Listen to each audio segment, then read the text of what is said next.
France, 1944. An old woman is milking cows in a farmyard. 3 Gestapo officers walk up to her. They're searching every farm in the region. They're hunting someone. They ask her if she's seen anything suspicious. She shakes her head, speaking in broken French with a rural accent. The officers look at her, this elderly peasant woman with grey hair and crooked teeth, and move on. They just walked past the most wanted Allied spy in France. Her name was Virginia Hall. She had a wooden leg, and Hitler's secret police had been hunting her for 2 years. This is her story. Before we get to how she became the Gestapo's nightmare, you need to understand something. Everyone underestimated Virginia Hall. Born in Baltimore in 1906, she was brilliant. Spoke French, German, and Italian fluently. Studied at the best universities in Europe. Her dream was to become a US diplomat. She was perfect for it. And then, December 8th, 1933, everything changed. Hall was working at the American Embassy in Turkey. She went hunting in the marshlands, climbing over a fence. Her shotgun accidentally discharged. The blast tore through her left leg. Gangrene set in. They had to amputate below the knee. She was 27, and she named her wooden prosthetic leg Cuthbert. Remember that name. It becomes important later. Hall recovered and tried to continue her diplomatic career. The State Department's response? Rejected. Too disabled for foreign service. Think about that. They turned down a polyglot genius because she had a prosthetic leg. Biggest mistake they ever made. September 1939. Nazi Germany invades Poland. Hall is in Paris, driving ambulances for the French army. When France falls in June 1940, she evacuates to London. But she's not running away. She's positioning herself. In London, she walks into the headquarters of Britain's Special Operations Executive, Churchill's secret army of spies and saboteurs. The SOE is desperate for French-speaking agents. Hall is fluent, knows the country, and has an American passport. But there's that wooden leg again. The SOE almost rejects her. Hall doesn't take no for an answer. August 1941. She becomes one of the first female agents sent into occupied France. Hall sets up in Lyon, France's second largest city, posing as a reporter for the New York Post. Her cover is genius. She actually sends articles back to New York. She conducts real interviews. Nobody suspects a thing. But behind the facade, she's building a spy network that would make the Gestapo's blood run cold. Her codename, Germaine. Here's what Hall accomplished in occupied France. She recruited and coordinated 3 separate resistance circuits. She organized prison breaks, smuggling resistance leaders out from under the Nazis' noses. She created escape routes for downed Allied pilots, getting them from Nazi-occupied France back to Britain. She personally helped rescue 12 pilots. 12. She found drop zones for weapons. She trained fighters in sabotage. She coordinated guerrilla attacks.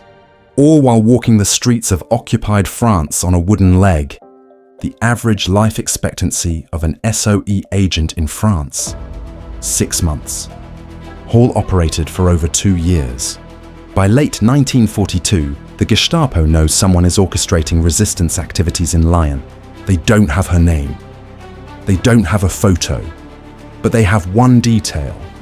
The spy they're hunting walks with a limp. Klaus Barbie, yes, that Klaus Barbie, the Butcher of Lyon, makes her capture his personal mission. Wanted posters go up across France. The description: the limping lady. Extremely dangerous. The Gestapo called her the most dangerous of all Allied spies. They had no idea how right they were. November 1942. The Nazis invade Vichy, France. Hall's American journalist cover is now worthless. The Gestapo is arresting resistance members, torturing them, getting closer. London sends an urgent message. Get out. Now. But how? The ports are watched. Train stations are swarming with German soldiers. Hall chooses the most insane escape route imaginable. She'll walk over the Pyrenees mountains into Spain in November, in winter, on a wooden leg. The journey should take 3 days. It takes her 5. Let me paint you a picture of what that meant.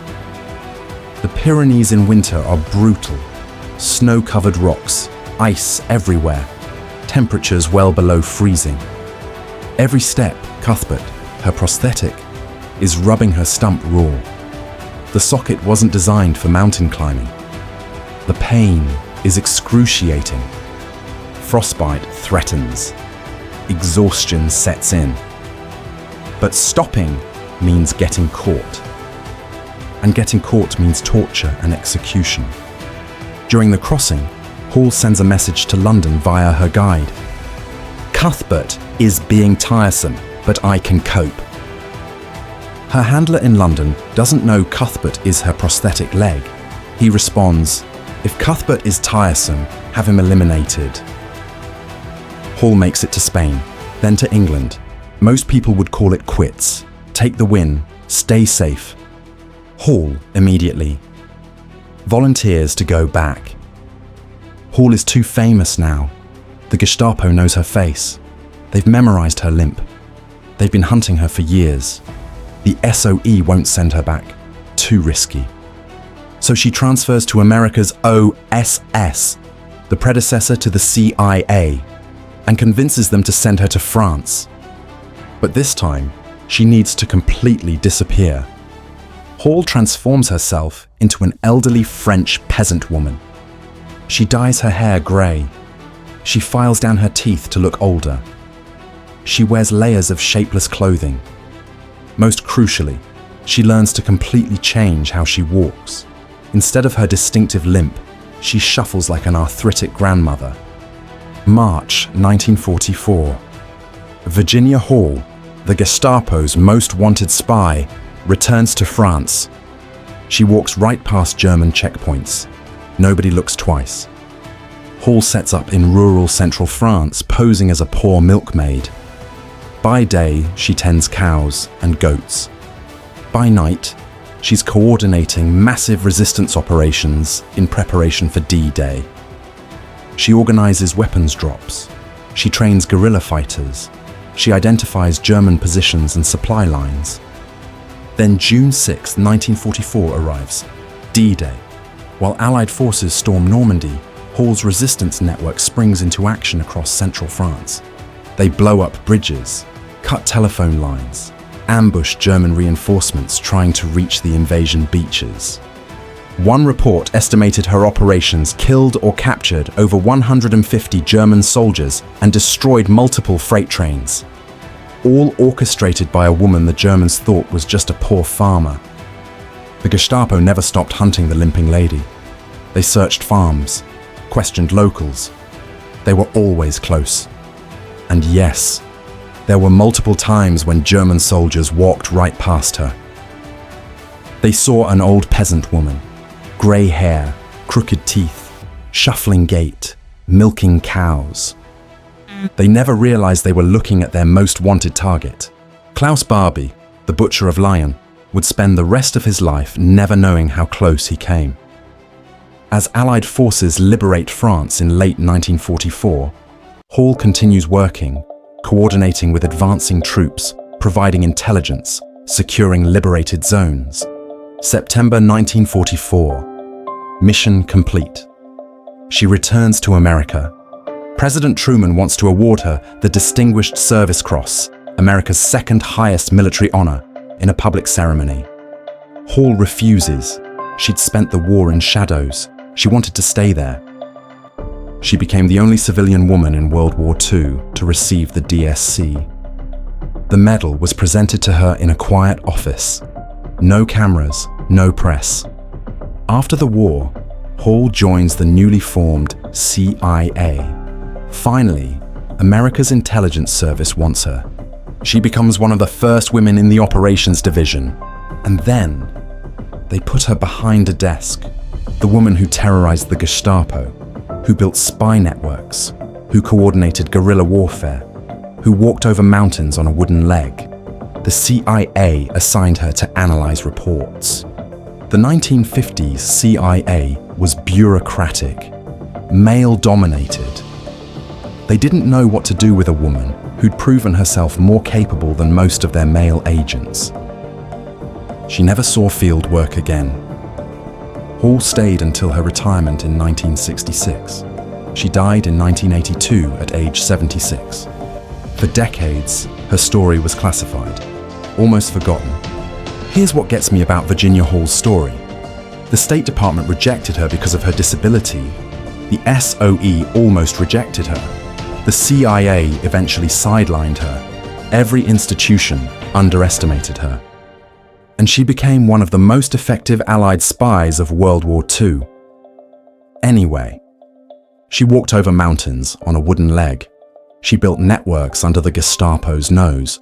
She walked past Nazi soldiers who were actively hunting her. The Gestapo called her the most dangerous Allied spy in France. Klaus Barbie never caught her. The wanted posters collected dust. The limping lady remained a ghost. Think about how many Virginia Halls exist today.